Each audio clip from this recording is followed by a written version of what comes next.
Hello friends, स्वागत है आपका आपके अपने लीगल चैनल में। मैं हूं एडवोकेट सनी शर्मा। दोस्तों, आज की इस वीडियो में मैं आपको कुछ स्पेसिफिक केसेस बताने वाला हूं। होता क्या है कि हम सभी कुएं के मेंढक एक तरह से बने रहते हैं। हमको लगता है जितना हमारे साथ है वो सब कुछ है और इससे बाहर हम शायद देखते नहीं। लेकिन दोस्तों, बहुत चीज़ें हैं जो कि हमारे माइंड को खोलती हैं, और जब आप लिटिगेशन में होते हो तो आपका ब्रॉड माइंडेड होना बहुत ज़रूरी है। देखिए, मैं आपको कुछ एग्जाम्पल्स आज के इस वीडियो में बताऊंगा, आप सारे देखिएगा। कई लोगों के मन में होता है कि पत्नी 3 साल से अलग रह रही है, मेरे पे केस नहीं कर सकती। कई के मन में कुछ होता है, कुछ होता है, बहुत सारे एजम्पशंस लोगों ने बनाए हुए हैं। अभी एक मामला मेरे पास कल ही आया, उसमें पत्नी ने शादी के 21 साल के बाद केस किया। इससे पहले एक मामला मैंने अपने शहर में डील किया, उसमें पत्नी ने शादी के 26 साल के बाद केस किया। एक आर्मी के अफसर साहब का हमारे पास कॉल आता है, उनकी एज 70 साल है और उनकी पत्नी ने उनकी करोड़ों रुपए की संपत्ति को हथियाने के लिए उनके ऊपर केस किया। एक सोशल मीडिया इन्फ्लुएंसर है, उनका कॉल आता है, उनकी पत्नी ने उनके ऊपर केस किया और उनकी छोटी बेटी से उनके ऊपर पॉक्सो लगाने का पूरा पूरा प्रयास किया और लड़की से बयान करवा दिए। एक मामला भी हाल ही में आया था, उसमें जो पति है, पति के घर में पत्नी रह रही है लेकिन अपने बॉयफ्रेंड के साथ, और पति अगर वहां पे जाता भी है तो उसके ऊपर इल्जाम लगा करके उसको वहां से भगा देते हैं।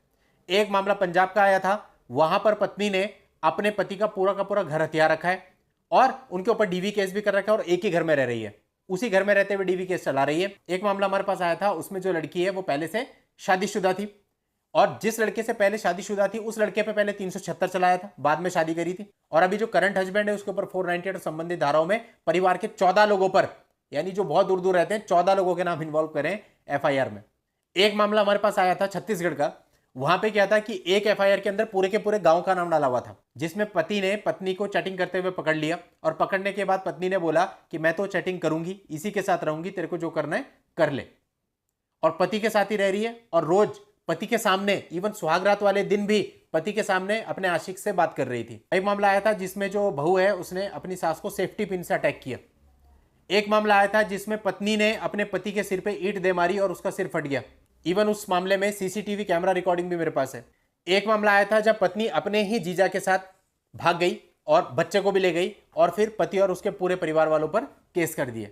एक तो बहुत ही अजीब मामला आया था जहां जो पत्नी है उसका जो रिलेशन है वो अपने ही सगे भाई के साथ है और पति के पास इसके सारे एविडेंस हैं। इसके अलावा एक और मामला आया था जो आप अपने कान बंद कर लेंगे सुन के।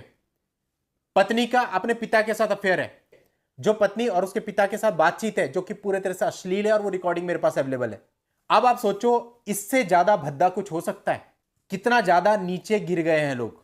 ऐसे पवित्र रिश्तों को भी जो कलंकित कर रहे हैं उनके लिए पति क्या है। मैंने इसीलिए कहता हूं कि जितने एविडेंस मेरे पास आते हैं ना लोगों के, अगर इन सब चीजों को मैं प्ले करने लग जाऊं ना, आफत मच जाएगी पूरे देश के अंदर, हाहाकार मच जाएगी, तांडव हो जाएगा।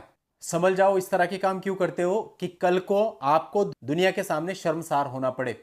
और शर्मसार तो आप होते ही हो, पता नहीं चलता क्या लोगों को? सब पता चलता है। ऐसी चीजें कुछ छुपती नहीं है और दुनिया आप पे थू थू करती है, लेकिन आपको कोई फर्क नहीं पड़ता।